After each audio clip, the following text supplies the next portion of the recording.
जो मुसलमान भाई हमारे एक हिंदू पुजारी को कंधा देने मतलब दिया है उन्होंने, इसके लिए मैं उनका बहुत बहुत धन्यवाद करता हूं। क्या उन्हें कोरोना नहीं होगा? क्यों बे हरामी के पिल्लो, तुम्हें कोरोना होगा साले हिजड़े की औलादो, मर जाओ डूब के। इतना डर लगता है मरने से?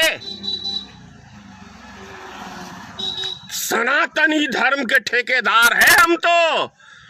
जय श्री राम मंदिर वहीं बनाएंगे। बे डूब के मर जाओ सालो, चिल्लू के पानी भर में, चिल्लू भर पानी में। तुम्हारा पिताजी जो कल मन की बात चोद रहा था, नरेंद्र मोदी, उस भड़ुए को बोलते नहीं। 2017 के चुनाव में तो क्या कहते हैं, ये कब्रिस्तान और शमशान घाट की बात करने वाले छक्के प्रधानमंत्री, तुझे क्या चुनाव में ही ये सब चीजें याद आती है? और इससे बड़ा और हमारे देश के लिए, हमारे हिंदू समाज के लिए, हमारे सनातन धर्म के लिए दूसरा कोई कलंक की बात नहीं हो सकता है कि एक हिंदू पुजारी को कंधा देने के लिए कोई हिंदू, कोई सनातनी धर्मशाला 100 करोड़ हिंदू में कोई उसको एक व्यक्ति नहीं मिला। तो इससे भी ज्यादा कोई घटिया कोई कौम होगी? शर्म आता है मुझे, मैं सनातनी धर्म में पैदा लिया हूं। अगर यदि ये हाल है, ऐसा न्यू इंडिया बनाया है इस भड़ुए नरेंद्र मोदी ने और इस तरी पार अमित शाह ने, तो थू है रे तेरे जैसे नेताओं पे, तेरे जैसे भड़ुओं पे। एक नेता को गाली देते शोभा नहीं लगता, लेकिन क्या करूं, आत्मा कलपती है। यदि ऐसे ऐसे छक्के, ऐसे ऐसे हिजड़े प्रधानमंत्री हमारे देश में सिर्फ चुनाव के टाइम में शेर बनने के लिए पैदा होगा, तो इससे ज्यादा हमारे देश के लिए और दूसरा कोई कलंक की बात नहीं हो सकती। यदि ऐसा छक्का प्रधानमंत्री, छक्का इसलिए कह रहा हूं कि घरवाली को छोड़ के भागा तो छक्का भागता है। छक्का हिजड़ा प्रधानमंत्री जो घरवाली तक को नहीं रख पाया। सुन ले, तू नरेंद्र मोदी एक हिजड़ा प्रधानमंत्री है। छक्का छक्का छक्का छक्का छक्का, तेरे से लुगाई तक नहीं संभली, तू देश चलाने चला है। सिर्फ तेरे मन की बात चलती रहेगी कुतुब मीनार की तरह। देश की जनता के हालात की बात नहीं समझेगा, उस पे काम नहीं करेगा। वो दो चूतियों को पकड़ के ले आता है और उनसे अपनी तू मन की बात सुनाता है, शेयर करता जा। मर्द है एक बाप की नरेंद्र मोदी, मैं खुली चुनौती दे रहा हूं। अगर वास्तव में नरेंद्र मोदी एक बाप की औलाद है तो धनेश्वर महतो को एक बार इंटरव्यू दे, आमने सामने डिबेट करते हैं।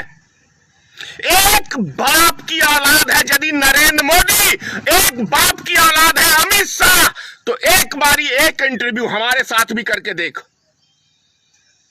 क्यों नहीं करता है पत्रकारों से प्रेस कॉन्फ्रेंस? नरेंद्र मोदी 7 साल का एक इतिहास होता है। 7 साल में एक प्रेस कॉन्फ्रेंस ऐसी फटती है तेरी गांड प्रेस वालों से। ये चूहा प्रधानमंत्री, ये चूहा भड़ुआ प्रधानमंत्री बन रहा है। एक प्रेस कॉन्फ्रेंस में गांड फटती है इस प्रधानमंत्री की। ऐसी गांड फटती है कि 7 साल में एक बार प्रेस कॉन्फ्रेंस नहीं किया, एक बार भी। इससे पता चलता है ना रे चूहे, तुमने क्या किया इस देश की ऐसी तैसी ठोकी है। अबे दल्ले, अमित शाह और नरेंद्र मोदी, तू एक नंबर का दल्ला है, भड़ुआ। और भी किसका? अडानी का और मुकेश अंबानी के दल्लो हो तुम लोग, इसीलिए नहीं फटती है तुम दोनों की। हरामी के पिल्लो, तुम लोग इस देश को चलाओगे, विश्व गुरु बनाओगे। एक लाश को तो कंधा नहीं दे सकते हो तुम लोग, वो भी एक पुजारी की लाश को, और चले हो देश को विश्व गुरु बनाने। भड़ुओ, एक लुगाई नहीं संभलती है, चले हो विश्व गुरु बनाने देश को। देश की ऐसी तैसी ठोक के बैठ गए। 5 किलो अनाज दे के 1 लीटर तेल के ऊपर 70 रुपए टैक्स लाके अपने नाना के पास पैसा जमा कर रहे हो। कहां जा रहा है ये पैसा देश का? एक सरसों का तेल के 100 रुपए का सरसों का तेल 105 रुपए लीटर मिलता था, वो 200 रुपए पहुंचा दिया तेरे अडानी बाप ने। तेरा अडानी बाप है नरेंद्र मोदी, उस बाप के लिए काम करता है ना।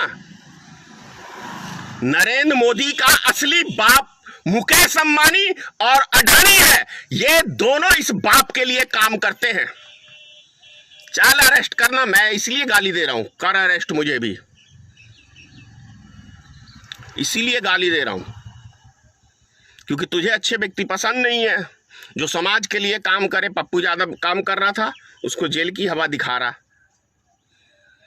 एक लालू प्रसाद था, वो तुझे समर्थन नहीं किया तो उसको जेल में सड़वाया। चल हमें भी सड़ा। यही तेरी औकात है, यही तू कर सकता है, इससे अतिरिक्त कुछ नहीं कर सकता है तू। इससे ज्यादा तेरी कोई औकात नहीं है, कुछ नहीं कर सकता। एक हिजड़ा है, छक्का छक्का छक्का। एक भारत का नपुंसक प्रधानमंत्री है जो चाइना ने हमारी जमीन को कब्जा किया और ये भड़ुआ उससे दलाली खाया। चाइना से पैसा लिया पिछले साल इसने, उस भड़ुआगिरी की उसकी। ये नरेंद्र मोदी का औकात है। 56 इंच का बे चूहे के बिल में तो तुम लोग ऐसे घुस जाते हो, जब भी कोई देश के ऊपर मुसीबत आती है पता ही नहीं चलता है, और जब चुनाव आया तो शेर बन के निकलते। बस चुनाव के शेर हो, इसके अलावा कुछ नहीं है तुम लोग के पास।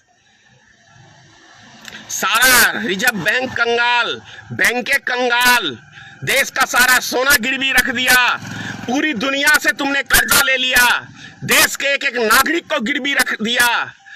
हिजड़ो, जो गोदी मीडिया पाल के रखी है वो तो साले है ही नाजायज औलाद की औलाद है। वो पत्रकार के नाम पे कलंक तो है ही, क्योंकि वो देश की जनता से असलियत छुपा रहे हैं कि तुम हरामजादों ने इस देश की सारी संपत्ति को बेच के और पूरे दुनिया से, वर्ल्ड बैंक से कर्जा ले लेके एक एक नागरिक को तुमने बेचने का काम किया है।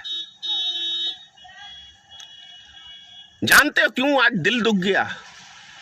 क्योंकि एक पुजारी की लाश को कंधा मुसलमान दे रहा, जिससे तुम दिन रात तुम दाल रोटी सेकते हो। तू है सनातन धर्म के ठेकेदारों, आरएसएस के भड़ुए वो सब कहां चले गए? जिसके वो 10 करोड़ सदस्य थे और 10 करोड़ भारतीय जनता पार्टी के मर गए साले। चूहे के बिल में सारे घुसे हुए हो। मंदिर बनवाएंगे, एक अर्थी तो कंधा दे ही नहीं सकते। 2 गज की जमीन तो तुम लोग, हिंदू समाज में जो मर रहा है लोग, उसको अग्नि के लिए 1 कुंटल लकड़ी तक उपलब्ध नहीं करा सकते हो, हरामी के पिल्लो। और तुम लोग चले हो मतलब ये विश्व गुरु बनाने, लाशों का पूरा विश्व बना दिया है पूरे देश को। जिधर देखो क्या लिखा है गोरखपुर में, इस शमशान घाट में मुर्दों की जलाने की तस्वीर नहीं ले सकते क्योंकि पोल पट्टी खुल जाएगी। हिजड़ो, क्या कहूं। कल भी बेशरम की तरह ये चूहा प्रधानमंत्री एक चूतिए को पकड़ के लाया कि क्या तुम ऑनलाइन अपने बच्चों को पढ़ा रहे हो, कैसे कर रहे हो। ये प्रधानमंत्री का काम है कि एक टीचर को पकड़ के लाएगा और उससे मन की बात साझा करेगा। अरे साझा करना हम जैसों से करना। जरा नरेंद्र मोदी खुली चुनौती, अमित शाह खुली चुनौती, एक बार आमने सामने। हम भी सवाल जवाब करते हैं, कितना काम कर लिया देश के लिए, जरा हम भी तो पूछ लें 1-2। 7 साल में एक भी प्रेस कॉन्फ्रेंस नहीं, और बोलने की तमीज तो अमित शाह को वो है कि देश की जनता ने सर पे बिठा दिया तो जनता को बोलता है अरे ओ रे ओ सुन। ये है भैया, मुझे तो कोई गृह मंत्री और प्रधानमंत्री मुख्यमंत्री नहीं बनना, इसलिए मेरी भाषा तो है। ऐसे नेताओं के लिए मेरी भाषा ऐसी ही है, जैसे को तैसा वाला हिसाब है अपना। तो भले राजनीतिक दल है, लेकिन अपना स्टाइल जो है ना, अच्छों के साथ अच्छा है और बुरों के साथ तो मैं पता ही नहीं कितना बुरा हूं। और ऐसे हरामियों के लिए नरेंद्र मोदी से जिसकी फटती होगी उसकी, अमित शाह से जिसकी फटती होगी उसकी, धनेश्वर महतो की कुछ नहीं होता, क्योंकि मैं जानता हूं एक दिन जाना है सबको। काश वो पुजारी हमारे समाज में होता तो शायद निश्चित धनेश्वर महतो तो जरूर आगे होता। जय हिंद, जय भारतीय मित्र पार्टी। ईश्वर आप सबकी रक्षा करे। आपने अभी तक हमारा चैनल सब्सक्राइब नहीं किया तो हमारे चैनल को सब्सक्राइब कर लें।